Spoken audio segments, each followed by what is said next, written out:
time, and I'm confident that it's one that the 9 individuals tonight can identify with.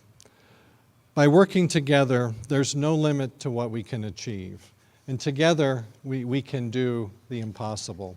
And that's what our 9 individuals today helped us do, and we really appreciate your efforts. So thank you for participating in this. I appreciate the students who are here. Our students of today may not understand what the civil rights movement really was and what people went through. And I hope this is an opportunity to see firsthand and meet afterwards at the reception some of the individuals who played such a key role in our own community. And thank you for being with us to allow that to happen. Thank you.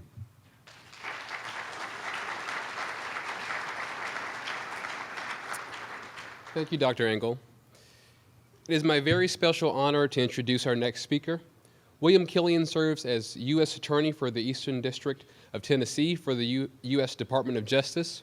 In this role, he is responsible for representing the legal interests of citizens and prosecuting federal crimes in 41 Tennessee counties.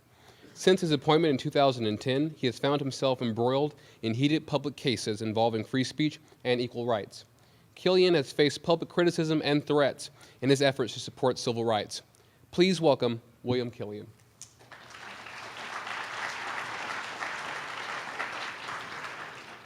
Thank you. Thank you, ladies and gentlemen. Honorees, Chancellor Engel, President Fisher, it's a real privilege to be here. As a member of the first integrated basketball team at South Pittsburgh, Tennessee High School, I have vivid memories of the 1965-66 season, 1 year after the passage of the Civil Rights Act of 1964. I was able to experience the racial prejudice firsthand as we played on Sand Mountain, Alabama, Middle and East Tennessee counties where there were few, if any, African Americans. The remarks, gestures, and racial slurs are embedded in my memory. The effect on me was this: this is an injustice. They don't know my African American teammates. They don't know who they are. They just hate them because they're black. 2 of these teammates came to my investiture. Experiencing alongside my teammates the prejudice firsthand helped me understand what an injustice it truly is. I have never forgotten this lesson. Civil rights for all of our citizens and persons in the United States are the bedrock of the Constitution. The Department of Justice is committed to the enforcement of all civil rights laws for all people. This is justice, doing what should be done, doing what is right, doing the right thing for all of the people all of the time. The people of the United States must know and be able to rely upon its government to enforce the statutes and constitutional provisions of civil rights for all citizens. For as Martin Luther King appropriately said it, an injustice anywhere is an injustice everywhere. We at the United States Attorney's Office in the Eastern District of Tennessee are proud to enforce the civil rights laws of our country. We will continue to address these injustices wherever and whenever they occur. Thank you.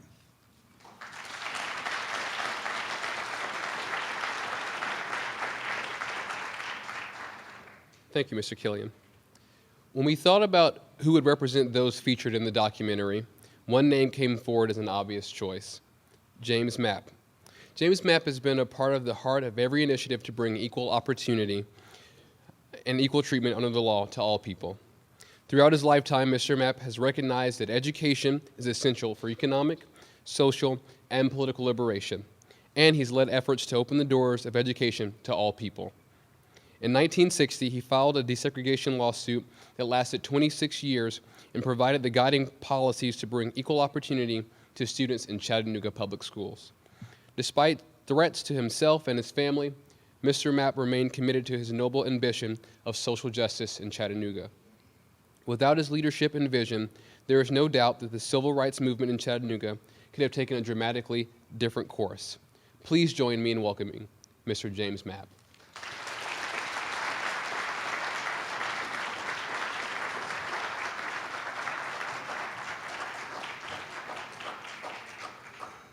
It was the year 1958. My guest, Tom Scott, approached the university, UC then, about having us, we were Negroes then, Negro underwriters, join the white underwriters to study here for a test. Naturally, we were turned down.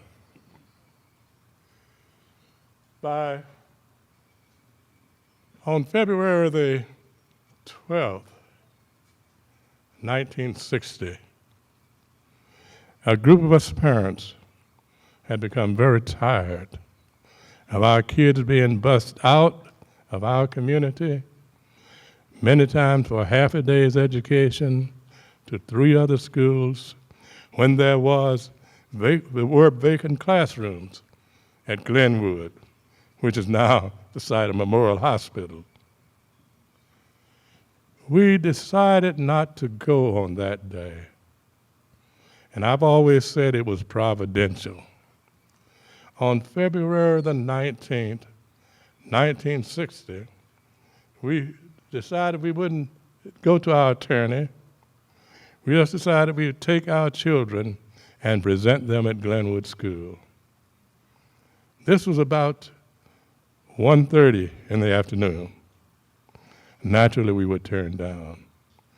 That same day, a group of Howard students in class, in a study hall, were talking about Greensboro, and they started to try to incite fear in one another. And they said, "I bet you won't go down." Others said, "I bet you won't go down." It ended up 15 of them, 4 o'clock that afternoon, went downtown and sat in at the S.H. Crest store. As I look here and see some of those young men, boys there, and believe it or not, Commissioner Frank and I were talking, said, "We've lived so long, they become old men now." But they had the nerve to go downtown and sit in. The first high school students in this country to do such a deed.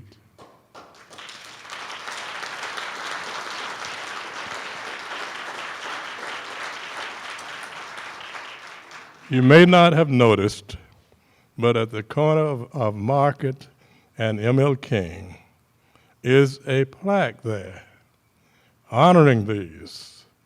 We had a good student to come from Howard and to get together monies to have that plaque laid. Now, something else happened. As we got them out of jail, they were charged with felonies. Can you imagine felonies? That meant that your future was in jeopardy. But you know what? We had Attorney R.H. Craig here. And Attorney R.H. Craig had attended all the students' trials. I'll never forget, he was dying of cancer. I went up to shave him, and he had a long finger, and he'd point that long finger. And he said, "Mr. Mapp," I want you to know something. The records of every one of the sit-in and stand-in students have been expunged.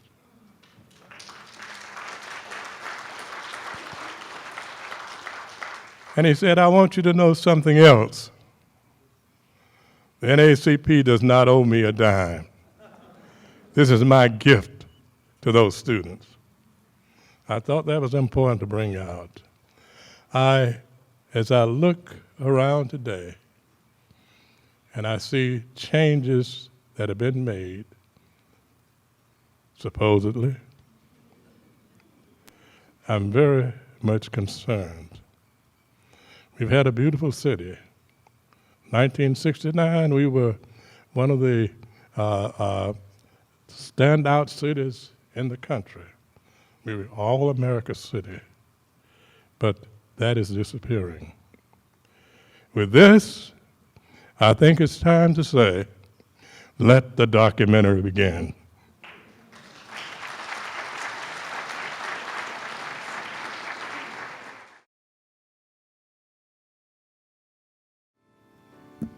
Wasn't that marvelous? Let's give another round of applause.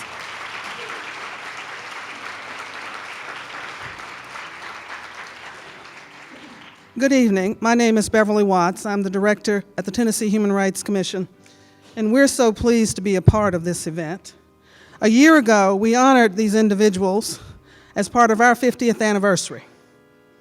We recognize and understand that our organization stands on the shoulders of people like Mr. Mapp, on the shoulders of people like Mr. Holliday, like Joanne Favors, like Carol Burrs, like Randy Neighbors, like Napoleon Williams, like H.H. Wright, like Eddie Holmes, and I believe Johnny Holliday I did not say. That is because they are the true heroes in this country. I am amazed that we have honored heroes all over this country for a lot of things, for carrying guns, for defending us in faraway places. But we have yet to honor the heroes who really are part of a revolution that changed the face of America. So we need to say thank you once again to those here and those unnamed that we have not talked about today. Thank you so much.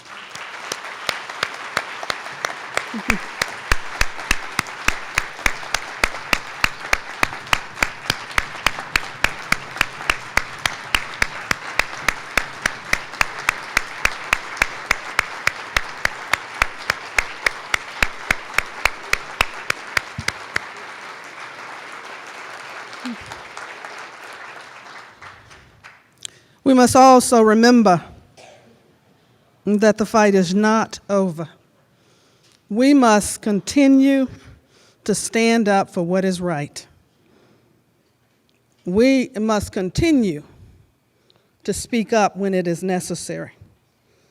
We cannot afford to sit silently by while others decide to try to turn back the clocks of time.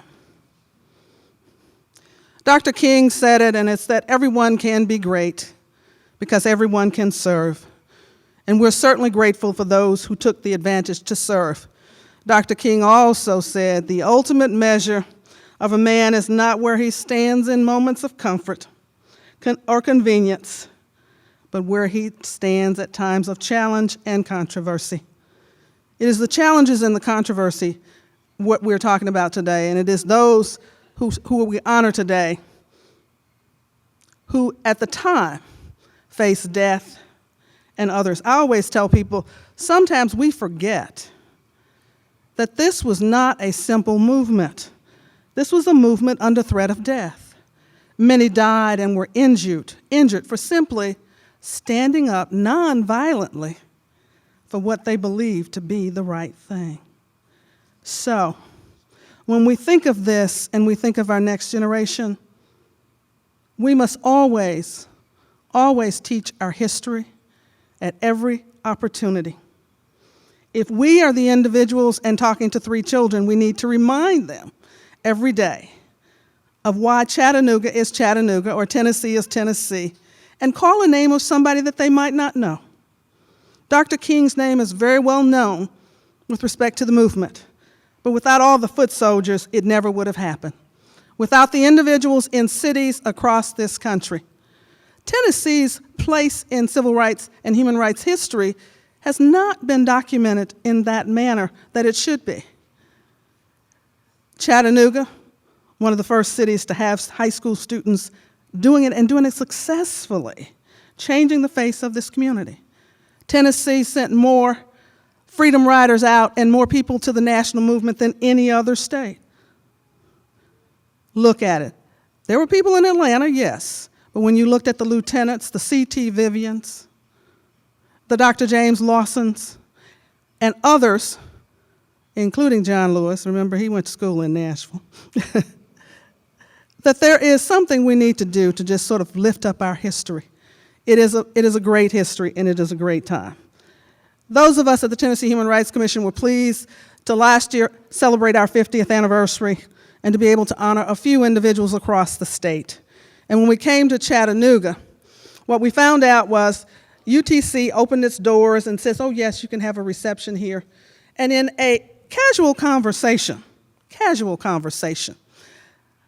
with Richard Brown, he said something to me that sparked a request. He says, you know, have you ever thought about filming this? These people are marvelous and we need to capture all of this history. So I said, can you do it? And he said yes, and we're so happy and so pleased. So we do want to thank UTC, the University of Tennessee at Chattanooga, for sparking this, because it was this spark that helped us go around the state and film close to 50 individuals who we otherwise would not have captured. So we'd like to thank the University of Chattanooga.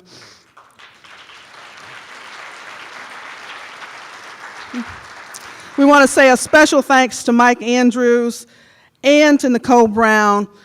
They put together this marvelous piece, and they've assisted and they've done a lot of things to help us in the spring. So we just want to thank them. I know Mike was, there's Mike.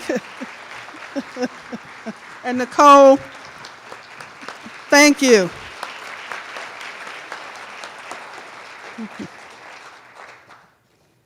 And as I close, again, it's not over. Always I wonder, you know, what's the next thing that will happen? This morning we had hearings here in this building.